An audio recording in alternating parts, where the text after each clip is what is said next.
研說堂係一間弘揚中國傳統科學為宗旨嘅玄學院啦，致力運用呢個邏輯嘅方法，有系統咁樣教授宇宙同大自然嘅玄學理論。我家族裏邊咧有長輩從事呢個玄學命理啦，咁之後我喺國內遊學嘅時候咧，因緣際會識咗我嘅恩師啦，得到一定嘅指點之後，令到我喺玄學呢一方面咧有一個新嘅理念，理解咗呢一套係一套精密嘅自然科學。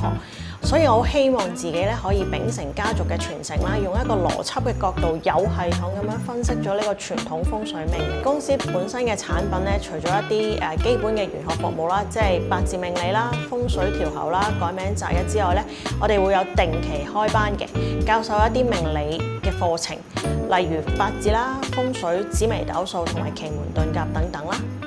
曾經咧，我哋有位客人啦，就要求我幫佢去睇呢個八字同埋風水嘅家居調候啦，俾咗一啲專業嘅建議佢去趨吉避凶之後咧，呢個客人喺運程同埋生意上面咧，其實有一個好大嘅提升。呢個客人咧，最後尾就將佢成個家族成員咧都介紹咗俾我哋啦。其實大約都有成20幾個人嘅，其中咧我哋就發現一個家族成員咧，佢就身患重疾啦。咁我哋審核完佢個八字之後咧，都計算到佢嘅發病年份。所以咧，我哋就去咗佢屋企做一個家居嘅風水勘測啦。咁就發現其實佢屋企就缺咗一隻角，嗰隻角咧就正係代表嗰個親人嘅。咁所以我哋就建議咧，佢喺1個月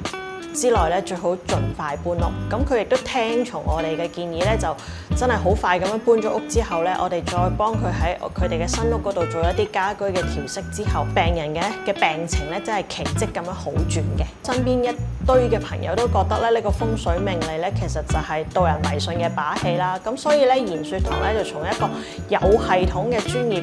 角度，用一個科學嘅方式，重新介紹呢一門中國嘅傳統玄學理論。研說堂咧係用現代嘅文字去演說啦，歸納出一系列嘅計算方法，俾更多人能夠喺日常生活裏邊運用到出嚟嘅。我哋研說堂致力改變坊間對中國傳統命理嗰個思維同埋誤解啦。咁所以咧，我哋會不斷咁推出咧唔同種類嘅玄學課程啦，嘗試增加大眾傳媒嘅曝光啦，提升知名度。我哋嘅目標其實係